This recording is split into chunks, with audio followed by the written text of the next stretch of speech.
La última hora en la tarde. COPE. Estar informado. El día viene, como era de prever, marcado por dos fotos. Sánchez con Urkullu y Pablo Iglesias con Torra. Desde la derecha más tradicionalista y hasta racial a los bolivarianos. En principio y lógicamente nadie puede oponerse, o no deberíamos hacerlo, al diálogo con esas grandes palabras, a la búsqueda de puntos de encuentro y bla bla bla, pero hay cosas, ¿qué quieres que te diga?, que me descuadran demasiado. Y no es un fenómeno únicamente español, ni muchísimo menos. Hay fotos, componendas, estrategias y pactos, cuanto menos, de mentira. Y claro, luego pasa lo que pasa. Así a bote pronto se me ocurren unas cuantas, no sé si unas cuantas excentricidades, pero casi. Varios ejemplos. El ya famoso en el mundo entero Matteo Salvini, líder de la Liga Italiana, ministro del Interior para más Inri y vicepresidente del gobierno, un señor de ultraderecha. Sin tapujos, no lo niega y le votan. Está a favor, sin tapujos también, de la independencia de Cataluña o del País Vasco. Lo mismo que pedía ETA o piden sus amiguitos. Se confirma que los extremos se tocan. En este mismo campo de las independencias regionales, me encanta lo de los neonazis belgas de Vlaams-Belang, uno de los apoyos con los que Puigdemont cuenta en su fuga. Todo sea por suicidarnos y por romper la Unión Europea desde dentro. De vuelta a Italia, el propio gobierno de la Liga, con el movimiento 5 estrellas, algo así como la ultraderecha, que no existe en España, en el gobierno con Podemos. Los chavistas en Europa, con los racistas también de Europa. Total, ya puestos. Pero es que, de vuelta a casa, el propio Torra, presidente de la Generalitat de Cataluña, está ahí porque lo quiso la CUP. O sea, los antisistema comunistas más trasnochados, de la mano con la convergencia tradicionalista, la ultraizquierda con la derecha, que ha derivado en lo más rancio del continente, curiosamente con un denominador común en este caso: su complejo de supremacía ideológica y hasta racial.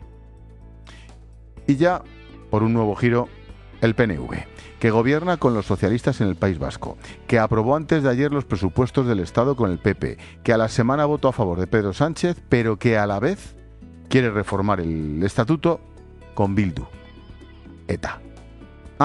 Y ya por complicarlo todo, aunque sea bajando el nivel de las cosas, el propio presidente del gobierno, Pedro Sánchez, que dice que Ciudadanos están de derechas como el PP, cuando a la vez Ciudadanos apoya al PSOE en Andalucía, aunque sea el PSOE de Susana Díaz. Y así está, el patio de la política local, nacional y europea, tan transversal como descontrolada. Algo así como el vale todo por el poder, la alianza imposible por un gobierno. La última hora en la tarde. COPE. Estar informado. Esta mañana me ha tocado echar una mano en un evento sobre marketing muy interesante, con la que está cayendo con las fotos, las campañas, los productos políticos que estamos viviendo. Esta mañana he aprendido mucho. Se trataba de la Global Marketing Competition que organiza en la Escuela de Negocios ESIC con ABC y el Santander. El marketing, en este caso, dirigido al consumidor del siglo XXI y a la revolución digital y tecnológica. Participaron los responsables de Coca-Cola, Iberia, el Santander Universidades, de la multinacional francesa Bell, ya sabes, la de los quesitos, el profesor del ESIC, Juan Carlos Alcaide. Hubo muchos titulares. Por ejemplo, el cliente al que se dirige el marketing puede ser un comprador, un consumidor, un oyente o un votante. Las redes sociales pueden suponer lo mejor, pero también, y a veces sobre todo, lo peor para una compañía. La mezcla entre el Big Data, inteligencia artificial, automatización, ya es el presente porque se sabe casi todo. Las emociones y la sensibilidad siguen influyendo a pesar de tanto dato. Somos personas, es decir, clientes, humanos y votantes. La última verdad sobre el móvil y las redes, por ejemplo, una frase estupenda del profesor Alcaide: alejado de los próximos y cercano a los lejanos. Bueno, pues ahora yo traslado esas normas del mercado a la política y pienso en las fotos, en las imágenes, en las presencias y las ausencias del nuevo gobierno. Conclusión final: si piensas que el marketing es lo fundamental, te equivocas. La clave siempre es el producto. Con el marketing como complemento, muy importante, pero como complemento. Si todo lo basas en la venta y en la difusión sin pensar en el qué, error. Bueno, pues ahora piensa en las fotos de los últimos días de nuestra actualidad política. La última hora en la tarde. COPE. Estar informado. Imagino que por esas cosas del marketing y de que está de salida no hemos hecho ni caso a una conferencia que el presidente de Asturias, Javier Fernández, ha pronunciado en la Rey Juan Carlos. Teletipo de Europa Press. El presidente de Asturias llamó a apoyar a los no independentistas en Cataluña y su decisión de no seguir padeciendo en silencio el adoctrinamiento implacable del supremacismo. Tal cual. Lo hizo durante un discurso cargado de autocrítica por la pasividad e incluso la permisividad con la que, desde su punto de vista, los no nacionalistas, el PSOE incluido, contemplaron durante años el avance del nacionalismo. Fernández participó en el curso de verano organizado por la Asociación de Periodistas Parlamentarios. Ya es coincidencia. El mismo día de la foto de Sánchez con Urkullu y de Pablo Iglesias con Torra, el socialista presidente de Asturias considera que los no nacionalistas no actuaron a tiempo ante las deslealtades del nacionalismo por temor a ser tachados de antinacionalistas prematuros, comillas, y que por esa inacción son responsables en parte de lo que ha llegado a Cataluña. Bueno, pues que se prepare. Añadió también: hemos llegado hasta aquí porque permitimos que se fuera destruyendo la transición como narrativa. Más actual imposible, ¿eh? Ni más real, y no sé si ni más pesimista. Javier Fernández reconoció que los independentistas ganaron la batalla del lenguaje y dice que lo peor es que lo consiguieron por incomparecencia. Habló de la fractura social y ya la guinda, sobre el cupo vasco. Javier Fernández destacó que, además de constitucional, debería ser neutral a efectos financieros si se realizara como se debiera. Y concluyó: lo que tengo claro es que Euskadi está sobrefinanciada y que se tendrá que corregir la falta de contribución de la Hacienda vasca al resto de España. Carambas. El mismo día de las fotos de Urkullu en Moncloa, pidiendo, y no sé si habiendo conseguido, la seguridad social, y con Pablo Iglesias en la Generalitat, el mismo día, Javier Fernández, socialista, presidente de Asturias, con verdades como puños. La última hora en la tarde. COPE. Estar informado. María Jesús Cañizares, buenas tardes. Buenas tardes, me encanta la canción. Sí, ¿verdad? Y tu nueva faceta de pinchadiscos, como se decía de- antes. de- de- Viene con Pinchadiscos. camisa negra de pinchadiscos. Lo estáis ¿verdad? arreglando. De DJ y pinchadiscos. Vaya dos patas para un banco. Vaya dos patas para un banco. Más allá y vive Dios, que escrito está. Si te doy mi palabra, no se romperá. No vine aquí. Bueno, siguiendo con el buen rollito, y con esto que nos pone el rock and roll, Quim Torra se despachó anoche con estas declaraciones. Lo digo por esto del buen rollo, del buen talante, de los gestos del gobierno de Pedro Sánchez. Al loro, escuchad. Hem de crear un altre moment, hem de crear un altre 1 d'octubre. Tenemos que crear otro momento, tenemos que crear otro 1 de octubre en el sentido de llegar al objetivo al que algunos queremos llegar, que es la independencia, por tanto, de hacer efectiva la República. Estamos ahora en el proceso de autocrítica, de saber qué hicimos bien y qué no hicimos bien. No? De saber què vam fer bé, què no hem fet bé. Muy bien. Lo digo para saludar. Y Sánchez en Alemania, esta mañana. Lo que representó el 1 de octubre, pues creo que es una página que hay que pasar, también por parte del independentismo, también por parte de quien es el presidente de todos los catalanes y catalanas, y a partir de ahí tener un tono constructivo. Yo creo que se pueden encontrar muchos puntos de unión, de trabajo en común, y desde luego nosotros estamos trabajando para que la reunión del próximo 9 de julio sea un éxito. Sí, sí, pues clarinete. Con el saludo así, catalanes, catalanas, y no he dicho catalanos, ¿eh? Que yo que sé, a lo mejor hay algún otro género. ¿Cómo lo veis? ¿Esto es postureo por parte de Torra o, como mantiene Ignacio Camacho, te pregunto a ti, María Jesús, que nadie se llame a engaño, estos siguen en sus 13?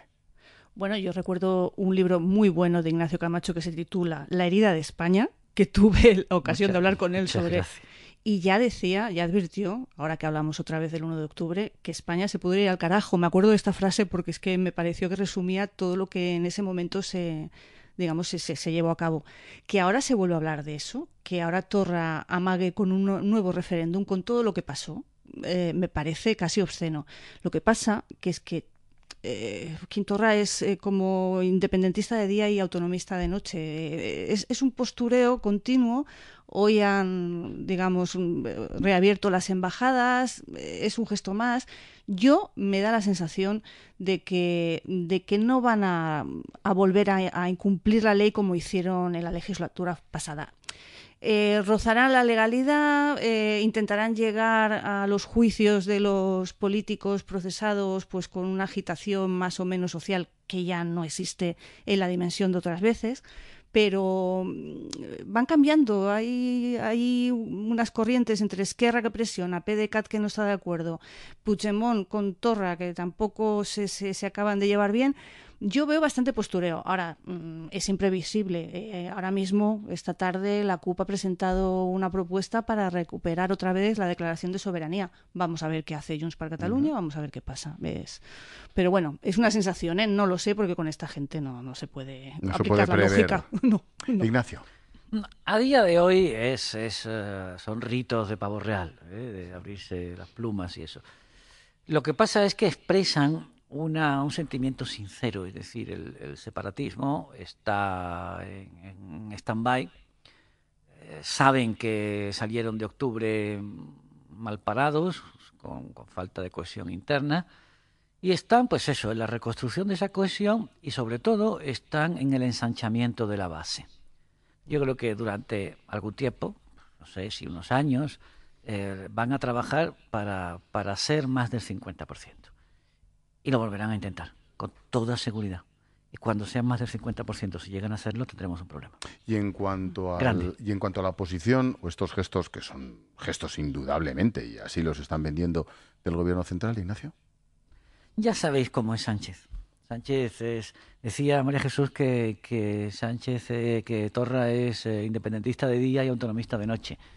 Y Sánchez de día no sabe, con su mano derecha no sabe lo que hace su izquierda, o sí lo sabe, pero hacen cosas diferentes adrede. Sánchez sí es puro postureo, porque sabe que no puede tomar decisiones y lo único que intenta es acercarse, aflojar la tensión, pagar facturitas de las que le pasan por haberle apoyado, y sobre todo tratar de que Cataluña haga el menos ruido posible, porque mientras menos ruido haga Cataluña, menos argumentos va a tener electorales, va a tener el centro derecha y sobre todo Ciudadanos, que basó su crecida justamente en la alarma nacional por el problema catalán. Que es quien rascaba ahí. Hablando de gestos, Pablo Iglesias ha estado esta mañana de visita por las cárceles a los políticos presos y Rafa Fernando, portavoz del PP, hasta que tengan un líder de verdad, pues ha salido al paso. Pablo Iglesias primero. Yo creo que hay que defender la libertad de los presos. Es bueno que en breve se les pueda acercar a cárceles catalanas. El presidente del gobierno está comprometido con esa posibilidad, pero creo que los demócratas debemos defender su libertad. Claro, los demócratas. O sea, ¿qué tendrá que ver lo de los demócratas con su libertad? En fin, esto es lo que tiene la libertad, la separación de poderes en los regímenes. De aquí el amigo. Y Rafael Hernando, esta mañana. Yo sí creo que es que el señor Iglesias está actuando como un vicepresidente en la sombra del señor Sánchez y que le ha mandado ahí para sondear, porque el señor Sánchez le tiene que dar algo al señor Iglesias, que le ha apoyado. Yo supongo que el señor Iglesias y el señor Sánchez no se reúnen para hablar de cómo redecorar sus distintas viviendas o residencias. Rafa Fernando, no la puntada sin hilo. María Jesús. A ver, yo en el caso de Pablo Iglesias veo ganas de hacerse la foto, porque en realidad lo que dice es una cosa que tampoco, no es que no sea importante. El acercamiento de los presos seguramente se hará y es que no se soluciona el problema. Los independentistas ya quieren más. Hoy la portavoz del Govern ya decía, cuidado, que nosotros no solo nos conformamos con el acercamiento, queremos que los dejen en libertad. Eso ha dicho él también, ¿eh? Esto no va a pasar. Y Iglesias lo sabe, esto ya depende estrictamente de los jueces. Habrá un juicio, se les condenará a las penas que entiendan los jueces. Lo de los indultos ya veremos, pero él necesita pues rearmarse electoralmente, digamos, sacar pecho de una especie de progresismo social. Yo lo que me ofende, y ya lo hemos comentado alguna vez en este programa, No nos acordamos del resto de presos preventivos, o sea, ¿qué pasa? Que es que aquí solo, digamos, hay de primera y de segunda categoría, yo insisto Pasa siempre en lo mismo. Pasa igual con los inmigrantes. Claro, es que, a ver, PDeCAT en su momento intentó endurecer todavía más el Código Penal para que gente que tenía faltas entrará también en prisión preventiva. O sea, a ver, la dureza de las condiciones penitenciarias, ¿qué pasa? Que solo es para unos y para otros no. Yo ahí veo mucha demagogia. A mí me revienta lo de identificar progresistas con solamente la supuesta izquierda, o lo de hablar de demócratas tan en plural. ¿Qué pasa? Que un juez no es demócrata, claro, que el resto de partidos no es demócrata. La libertad de los presos. Solo es demócrata que no tú. defendemos la libertad de los presos no somos demócratas. Claro, claro, pero esta es la verdadera expresión autoritaria del pensamiento de Podemos, que ellos son los únicos que imparten los visados de democracia. Por lo demás, pues Pablo Iglesias siempre estará donde haya un palito que meter en la candela. Iglesias es un adversario de la Constitución, voy a dejarlo en adversario, y por tanto los enemigos de la Constitución son sus amigos. Y cada vez que tiene ocasión lo demuestra, como ayer con Torra, como hoy con los dirigentes independentistas presos, porque dicen dirigentes catalanes presos, bueno, dirigentes independentistas catalanes presos. Y no pierde ocasión de demostrarlo, porque está en eso y trabaja para demoler el Estado constitucional y se suma a cuantas ofensivas haya contra él, sea ayer contra el rey, el clima republicano, etcétera, pues siempre eso, echando un poquito de gasolina. Pero fíjate, en eso tienes razón, ¿eh? Ahora que decías lo de la monarquía, ayer en las declaraciones que hizo era como muy prudente, no acababa de decir, Pablo Iglesias, no, el tema de la monarquía, bueno, porque sabe que no hay una mayoría social, nos puede gustar o no, cada uno tenemos nuestra opinión respecto a si la monarquía tiene que continuar o no, pero en su caso a mí me sorprendió porque, según su ideario, tenía que haber sido muchísimo más beligerante. Bueno, una cosa difusa de que, bueno, como dijo, no conspiración, una conjura entre Cataluña y el republicanismo y tal, pero una cosa que dices, bueno, si sabes que no va a ir. Pero María Jesús, siempre asociando la verdadera democracia y la verdadera libertad a los valores republicanos. A él, claro que sí. Por cierto, por cerrar el tema catalán, un último, no sé si gestito o más allá. Hoy se ha acordado la reapertura de las embajadas en el extranjero de Suiza, Alemania, Reino Unido, Italia, Francia y Estados Unidos. En Bruselas, quien va a dirigir, la embajadora de ese centro catalán, la exconsellera Meritxell Serret, imputada por Llarena y una de las fugadas junto a Puigdemont en Bélgica. Hombre, como provocación no está mal, ¿eh? Bueno, esa señora, yo ahora mismo no recuerdo si está procesada o no. Ahora me falla saber esto. Sí, es una más, como todos. Bueno, pues cuando se afirme ese procesamiento será inhabilitada para ejercer cargo público. Es que no hay otra cosa. Mientras tanto la pagamos el sueldo. Hombre, claro. Y ayer colocamos a la mujer del consejero de Interior, que la habían cesado por el 155, la recolocamos en presidencia. No pasa nada. Así que aquí es un reparto como la propia exconsejera Ponsatí, que ahora parece que es la garante de la transparencia y de la denuncia, la que dijo que todo había sido un farol, ahora dice que PDeCAT y Esquerra se están repartiendo cargos. Pero bueno, a ver, ¿y tú? ¿Tu cargo de dónde viene? Es que es todo absurdo, completamente. Pero bueno. Cambiamos de tercio. El asunto de la inmigración. Son noticia dos hechos. Angela Merkel, con Pedro Sánchez, dice que va a ayudar a España y que, no es cuestión de individual, sino de echar capotes en conjunto. Y un corte para escuchar el cardenal arzobispo de Valencia, Antonio Cañizares, anoche en 13. El problema está en el origen. Hay mucha falsedad. Hay mucho negocio con las mafias. En los países de origen hay mucha corrupción. Y hemos de ayudarles a los países de origen. Los países de origen, claro, que es la madre del cordero. Salvamento Marítimo ha rescatado esta mañana a cerca de 200 personas esta mañana, ¿eh? Y el barco alemán de la ONG Lifeline sigue por ahí, cerca de Malta, en el Mediterráneo central, con 234 a bordo. Ayer leí, creo que fue a Ignacio Zembrero, le leí decir que el propio barco se había puesto en contacto con España y que le habían dicho que no es. Carambas, ¿cómo cambia el cuento, en una semana? Claro, porque ni siquiera el gobierno de Pedro Sánchez es tan irresponsable como para cometer ese error. Es decir, los gestos. Esto, todo el mundo sabe que lo del Aquarius fue un gesto. Ellos mismos lo dijeron, ¿eh? Esto es un gesto y es una excepción. Claro, detrás venían todos con el teléfono, con el número de teléfono para llamar, que por cierto, es que el otro día, no me acuerdo, me parece, no sé, fue en ABC o en El Mundo, ya probablemente creo que en El Mundo, no me acuerdo, venía un reportaje sobre... En El Mundo, sí, de las mafias. Eso es, sobre las mafias, que se habían metido en un barco, en una patera de estas de negreros, y le decían, cuando lleguéis a zona, a aguas territoriales, llamáis a salvamento marítimo. Claro, pues es que los están utilizando a los barcos de salvamento marítimo y a los barcos de las ONGs, los están utilizando como taxis para las mafias, para que transporten a los emigrantes a puerto seguro. Como por otra parte no tiene más remedio que hacer, porque en el mar hay que rescatar a la gente que está a la deriva. Pero bueno, lo que demuestra todo esto es que la política de inmigración es muy antipática, porque no te basta con el gesto bonito, no te basta con la política bonita, tienes que tomar decisiones duras. Y claro, pues esto de hay que ayudar en origen y tal, está muy bien, todos lo decimos. Yo creo que sinceramente no hay recursos suficientes para desarrollar África en condiciones tales que los africanos no quieran salir de allí. Es decir, habría que gastar tales cantidades de dinero que creo que ahora mismo ni siquiera un continente rico como Europa las tiene disponibles. Pero sí es verdad que habría que hacer algo. Y como tú decías ayer, Ángel, no solo desarrollar económicamente, hay que poner seguridad.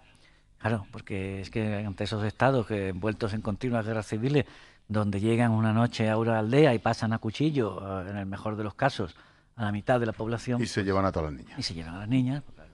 María Jesús. Es verdad, estoy de acuerdo que hay que pasar de los gestos a los hechos. Pero ese primer gesto del Aquarius era necesario, era humanitariamente necesario. Cuando digo pasar de los gestos a los hechos, hoy la canciller Merkel decía que hay que dar dinero a España como ejemplo de que hay países de acogida que necesitan recursos. Bueno, pues ese es el hecho. Ella, que es poderosa en la Unión Europea, pues vamos a hacer esas políticas unitarias que son tan necesarias para solucionar este problema. Es verdad lo que dice el arzobispo Cañizares, que las mafias están detrás, evidentemente, pero que eso nos sirva de excusa para decir no vamos a coger inmigrantes, no los vamos a ayudar porque resulta que luego se aprovecha alguien. Yo creo que eso no puede servir de excusa. Eso está claro, pero María Jesús, las mafias de inmigrantes no pueden decidir quién entra en un Estado soberano.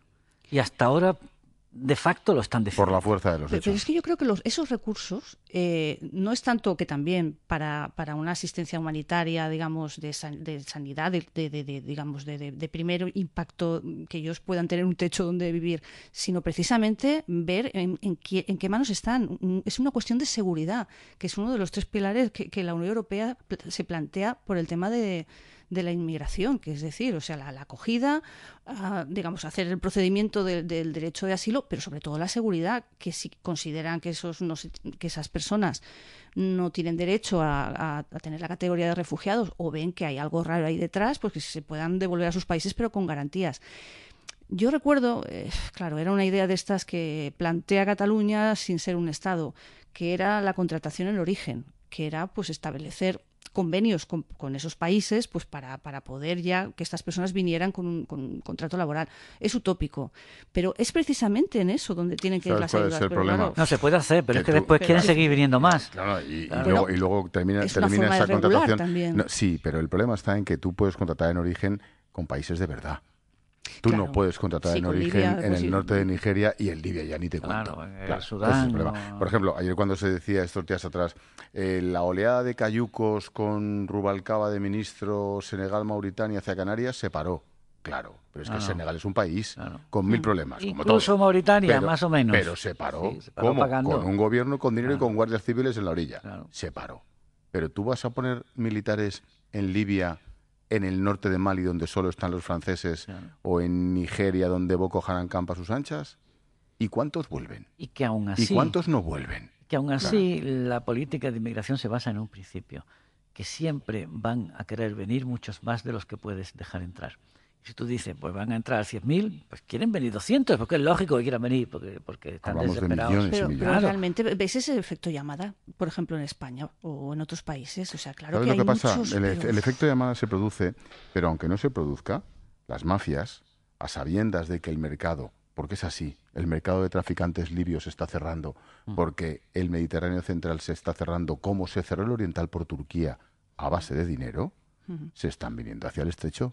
O sea, eso no es un efecto llamada, es un efecto inexorable. Claro. ¿Por qué? Porque una olla a presión, si te la cierras la olla pero dejas un punto de la goma abierto, el vapor va a salir por ahí. Oye, ¿y no os parece que toda esta idea que parece muy brillante que se les ha ocurrido a Merkel y a Macron y a Sánchez de hacer grandes campamentos para refugiados, esto no es hacer los CIEs a lo grande, esto pero no vamos, es copiar el modelo de los CIEs? Ojo, con una diferencia, que el CIE puede estar en un barrio de Madrid o en Tarifa, o en Algeciras. No, esto dicen hacer el CIE en el sur de Libia. Claro. Te puedes imaginar la calidad del sitio. Ahora están mirando con ojitos a Albania.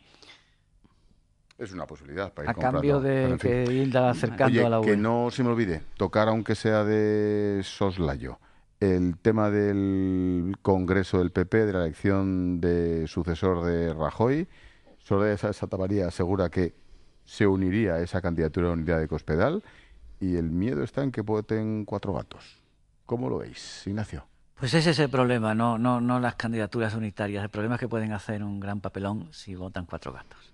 Primero, porque ya va a quedar en evidencia el censo. Es que van a ser el hazmerreír de los demás partidos que les van a pasar por la cara. Se decía que tenía 780.000 militantes. No, llegaron mucho, a decir me que 860, después de que 700 y pico. Claro, es que además en el PP se inscribían como militantes y como simpatizantes, que no tenían que pagar cuota y tal.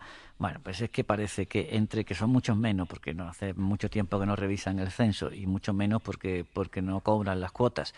Y que no nos engañemos, se han pasado toda la vida diciendo que las primarias eran una monserga. Nosotros no hacemos primarias, eso lo hacen los partidos divididos, etcétera. Ahora tienes que convencerlos de que voten las primarias. Entonces, el vencedor o vencedora, y digo no por la muletilla de catalana y catalana, sino porque puede ser realmente una mujer, va a salir con un déficit de legitimidad inmenso.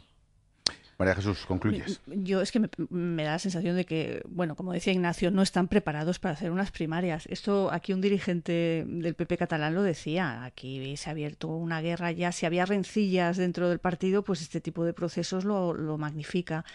Hablo de Cataluña, que es lo que conozco más. Aquí hay una guerra entre los partidarios de Cospedal y Casado. Bueno, vamos a ver qué pasa. Los dirigentes están muy callados, nadie se quiere mojar. Hay algunos que sí toman partido. Pero bueno, en realidad, no sé quién lo decía hoy, es verdad, si tampoco hay muchísima diferencia ideológica, es más postura personal entre ellos. Es que no... Podía haber mucha más entre Susana Díaz y Pedro Sánchez, pero entre Soraya de Santamaría, María de Cospedal o Pablo Casado, más allá de la persona, ya me contarás. Claro. Pero en fin, los oyentes de la tarde os sumáis a este tiempo de análisis. Rose. Sí, Ángel, críticas al Marqués de Galapagar, llaman por aquí así a Iglesias, porque en vez de visitar a huérfanos de atentados, hospitales, colas del paro, está favoreciendo a los enemigos de España, estos partidos nacionalistas que quieren romper el país y que no tenían que estar permitidos. Leemos, si el PSOE lleva adelante sus planes con los separatistas, tendremos un Estado desunido, nos estamos jugando mucho. Oyentes que siguen pidiendo elecciones dicen que Iglesias se ha convertido en el nuevo chico de los recados de Sánchez. Un Sánchez que no puede gobernar, solo atender los pagos de los votos prestados y al que critican duramente la revisión de la política penitenciaria de los presos de ETA. Aquí van llegando los cobros de la ayuda para llegar al poder. Nos saldrá caro a todos los españoles, dicen por aquí. Y también críticas en el WhatsApp 607 15 0602. Bueno, ahí tenemos la primera en la frente contra todos los españoles. Pedro Sánchez, que encima se pone chulito y dice, no me escondo, voy a acercar a los presos etarras. Claro, se pone valiente para defender a los que asesinaban a españoles, pero no se pone valiente ni se le espera para defender a los asesinados por españoles y a sus familias. A favor de las víctimas del terrorismo, nada. Es que hay que tener detalles con los presos etarras. Va a ser una medida cuanto menos a comentar, Ignacio. Sí, yo me temo que inevitable. La cuestión de tiempo para cualquier gobierno, incluso seguramente. Constitucionalmente inevitable. Ya lo decían los del PP antes de que los echaran. Decían, es que va a ser inevitable porque al desaparecer ETA, la Constitución lo que dice que los presos deben estar cerca y tal, y ya no existía el motivo. Pero va a ser muy doloroso porque no deja de ser un premio, aunque sea posteriori. María Jesús Cañizares, Ignacio Camacho. Gracias. La última hora en la tarde. COPE. Estar informado.